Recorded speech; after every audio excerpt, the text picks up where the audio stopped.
Hi, this is what advocacy all about.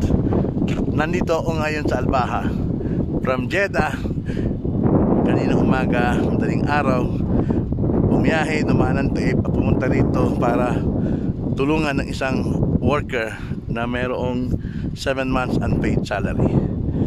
Napaganda yung resulta na nangyari at si worker ngayon ay nasa police station na, and I hope maging maganda yung kanyang resulta na pagkapunta niya sa police ngayon.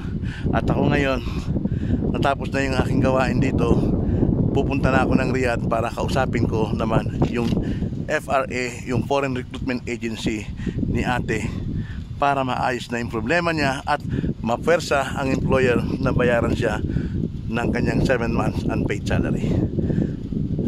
Ayan, kasama ko yung aking pinsan. Biyahe kami. Melchor. Halika, halika. Halika. Pakita mo yung mukha mo, yan. Yan, kasama ko yung aking pinsan. Yan.